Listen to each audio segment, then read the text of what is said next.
Everyone. So आज ये video specifically 10th class के स्टूडेंट्स के लिए रहने वाली है। Most of the students are midway in their half yearly examination और बहुत सारे बच्चों के हाफ ईयरली एग्जामिनेशन हो भी गए होंगे। तो इस मोमेंट पे बहुत सारे बच्चों को डीमोटिवेशन हिट कर रहा है, डिप्रेशन हिट कर रहा है। उनको लग रहा है कि बहुत सारा सिलेबस उनका कवर हो चुका है और प्रिपरेशन उनकी उस लेवल पर जा नहीं रही है। स्कोर आएगा, बहुत सारे बच्चों का अच्छा स्कोर आएगा जो उनको मोटिवेट करेगा फर्दर अपने बोर्ड एग्जाम में अच्छा स्कोर करने के लिए, और बहुत सारे बच्चों का जो स्कोर है वो थोड़ा सा लो चला जाएगा जो उनको एक रियलिटी चेक दे करके जाएगा जिसकी वजह से उनको थोड़ा सा डीमोटिवेशन, थोड़ा सा डिप्रेशन, ये सब कुछ फील हो सकता है। तो आज इस वीडियो में हम स्पेसिफिकली इस चीज़ के बारे में बात करने वाले हैं कि हाफ ईयरली एग्जाम्स के बाद से लेकर के आपके बोर्ड एग्जामिनेशन तक आपको क्या स्ट्रेटजी फॉलो करनी है, किस तरीके से तुम अभी भी मेहनत करके बोर्ड एग्जाम में 95% स्कोर कर सकते हो। And trust me, it is very easy. आपको इतना डिमोटिवेट होने की ज़रूरत नहीं है, but guys have to promise me that तुम लोग इस वीडियो को देखने के बाद आज से और अभी से पढ़ना स्टार्ट करोगे। और अगर तुम लोगों का डिसिप्लिन रूटीन नहीं रहने वाला है, तुम लोगों का ऐसा होने वाला है कि हाँ आज हम पढ़ेंगे और कल से फिर किताबें बंद, 2 दिन पढ़ेंगे 4 दिन बंद नहीं पढ़ेंगे, या 4 दिन पढ़ेंगे 2 दिन नहीं पढ़ेंगे, तो it is not going to work. Hard work को कोई बीट नहीं कर सकता। अगर तुम लोग मेहनत नहीं कर रहे हो तो डेफिनेटली तुम्हारा जो रिजल्ट है वो अच्छा नहीं आने वाला। तो let's get started with the video. बच्चों, हाफ ईयरली एग्जामिनेशन जस्ट चल रहे हैं या तो फिनिश हो गए होंगे, है ना। मैक्सिमम बच्चों का ऐसा ही शेड्यूल अभी तक चल रहा होगा।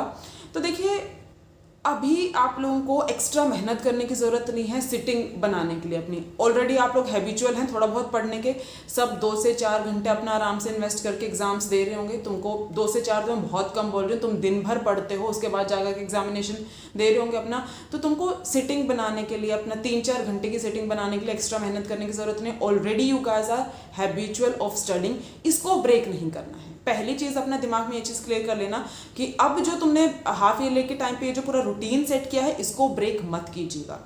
सेकेंड थिंग इज, अपने दिमाग में ये चीज़ बहुत क्लियर कर लो कि तुम्हारे पास बहुत ही कम समय है और काम बहुत ज़्यादा है, ठीक है। तो अभी तक जो भी तुम रूटीन फॉलो कर रहे थे, जिस भी तरीके से तुम पढ़ाई कर रहे थे, वो काम अब नहीं चलने वाला है क्योंकि सिलेबस पूरा खत्म करना है और समय बहुत कम है। लेकिन यहाँ पर एक प्लस पॉइंट भी है, तुम लोग हाफ ईयर एग्जामिनेशन दे चुके हो, एग्जाम पैटर्न से फेमिलियर हो चुके हो, रियलिटी चेक मिल चुका है कि कहाँ पर कौन से सब्जेक्ट में अच्छा स्कोर कर पा रहे और कौन से सब्जेक्ट में अच्छा स्कोर नहीं कर पा रहे। तो जिन सब्जेक्ट में अच्छा स्कोर कर पा रहे हम उन पर थोड़ा सा कम टाइम इन्वेस्ट कर सकते हैं, जिन पर नहीं कर पा रहे उनको ज़्यादा मेहनत की ज़रूरत है। तो आपके पास 5 सब्जेक्ट्स होते हैं, राइट। तो हम स्टार्ट करेंगे साइंस से। तो साइंस को पढ़ने का सबसे बेस्ट तरीका इस मोमेंट पर ये है कि आप लोग क्या कर सकते हैं, आप लोग जो भी आपको टीचर अच्छा लगता है, मान लीजिए आप वाईटी से पढ़ने की कोशिश करें, तो जो भी टीचर आपको अच्छा लगता है आप उस टीचर का 1 शॉट वीडियोस देखिए, नोट्स बनाना शुरू कर दिए। नोट्स बहुत ही प्रिसाइज एंड शॉर्ट रखने हैं ताकि उनको तुम बार बार रिवाइज कर सको। नोट्स बना लिए, अब उसके बेसिस पर आपको क्वेश्चन करने हैं।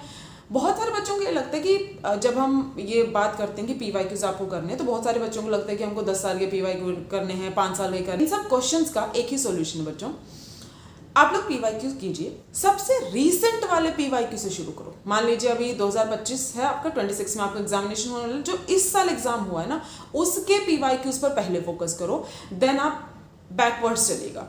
25 से कर लिए, 24 के कर लिए, अलग अलग सेट्स आते हैं। तो तुम अगर 10 भी प्रीवियस ईयर के पेपर लगा लेते हो, तुम एग्जाम पैटर्न से फेमिलियर हो जाओगे, तुमको ये पता चल जाएगा कि किस तरीके के क्वेश्चन फ्रेम किए जा रहे हैं। That is going to be more than sufficient. लेकिन अगर क्वेश्चन प्रैक्टिस करनी है तो जो बच्चा ज़्यादा करना चाह रहा है तो वो ज़्यादा भी कर सकता है। अब बहुत सारे बच्चों को ये लगता है कि एनसीईआरटी लाइन टू लाइन पढ़ने को बोला जाता है और सब लोग ये सजेस्ट करते हैं कि एनसीईआरटी को लाइन टू लाइन पढ़ना है। तो एनसीईआरटी को लाइन टू लाइन पढ़ना कितना इंपॉर्टेंट है?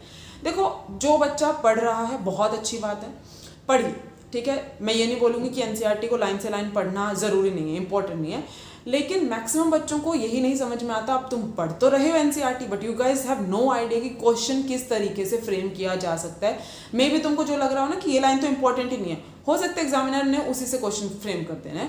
तो ज़्यादा बेहतर तरीका ये होता है कि तुम जितने ज़्यादा क्वेश्चन अटैम्प्ट करोगे, क्वेश्चन यानी कि सैम्पल पेपर आपके पास हो गए, क्वेश्चन बैंक आप लोग ले सकते हैं, किसी भी पब्लिकेशन का आप क्वेश्चन बैंक ले लीजिए, उससे मैक्सिमम क्वेश्चन अटैम्प्ट करने की कोशिश कीजिए। उससे क्या होगा ना, आपका टाइम वेस्ट नहीं होगा। वन शॉट की मदद से आप लोगों ने अपना पूरा का पूरा थ्योरी पोर्शन कवर कर लिया है। फिर आप लोगों ने जो है क्वेश्चन की प्रैक्टिस अपने क्वेश्चन बैंक से कर ली है। सैम्पल पेपर तुम ऑटोमेटिकली लगा ही रहे हो और प्रीवियस ईयर के भी तुम बखूबी जो आपके 2-3 साल के हैं वो अटेम्प्ट कर रहे हो। तो that is going to be more than sufficient अगर हम साइंस की बात करें। अब हम बात करते हैं एक ऐसे सब्जेक्ट की जिससे 60 to 70% स्टूडेंट्स घबराते हैं, उनका बिल्कुल मन नहीं लगता और सबसे ज़्यादा डर लगता है, दैट इज मैथमेटिक्स। अब मैथमेटिक्स करने का एक ही तरीका है, you guys have to practice it. बहुत सारे बच्चों की आदत होती है क्वेश्चन को पढ़ लेते हैं और पढ़ते हैं, उनको लगता है मैथ्स कोई पढ़ने का सब्जेक्ट नहीं है, पढ़ते हैं उनको लगता है हमें आता है जी, बट एग्जाम में क्या होगा, एग्जाम में फिर मार्क्स नहीं आते and that will ultimately scare them more. तो देखो बच्चों, you have to practice it more and more, more and more, more and more. जितना प्रैक्टिस करो उतना कम है। मैथमेटिक्स आपका लिख के करने का सब्जेक्ट है, please do not read it, ठीक है। पेन पेपर उठाया करो, अपने क्वेश्चन को प्रैक्टिस किया करो। अब बात करते हैं, is NCERT sufficient for mathematics? NCERT से बाहर सवाल आते हैं तो आप लोगों को किसी भी क्वेश्चन बैंक से आप लोग स्टिक कर सकते हैं। पीवाईक्यूज करने ही करने हैं, क्योंकि मैथमेटिक्स के पीवाईक्यूज आपको बहुत क्लैरिटी देंगे कि कौन सा चैप्टर से किस तरीके का सवाल पूछा जा रहा है। तो पीवाईक्यूज मत छोड़ के जाना मैथ्स के। मैथ तो भाई ऐसा सब्जेक्ट है, जितने तुम क्वेश्चन अटेम्प्ट कर सकते हो ना उतना क्वेश्चन अटेम्प्ट करने की कोशिश करो, जहां से मिल रहा है वहां से सवाल लगा लो, ठीक है। Okay, now let's move to last 3 subject जिनसे आप लोग बहुत सारे बच्चे ऑलरेडी कॉन्फिडेंट होते हैं। सोशल स्टडीज की बात करते हैं। देखो, सोशल स्टडीज का बेस्ट तरीका होता है कि तुम उसको स्टोरीज की तरह लर्न करो, ठीक है। Obviously NCERT is very important for social studies, but again तुमको नहीं समझ में आएगा कि कहाँ से किस तरीके का क्वेश्चन फ्रेम किया जा सकता है। जितना भी डीप जाने की कोशिश करोगे ना, बच्चे एनसीईआरटी में मार खाई जाते हैं। एनसीईआरटी की थोड़ी सी लैंग्वेज भी थोड़ी सी ट्रिकी होती है, तो अगर आप शॉर्ट नोट्स बना लेंगे, उनको बार बार रिवाइज करेंगे और सैम्पल पेपर या तो फिर आपके पास जो क्वेश्चन बैंक्स हैं उनकी मदद से पढ़ेंगे तो ज़्यादा बेनिफिशियल रहेगा, ठीक है। टाइम भी कम कंज्यूम होगा।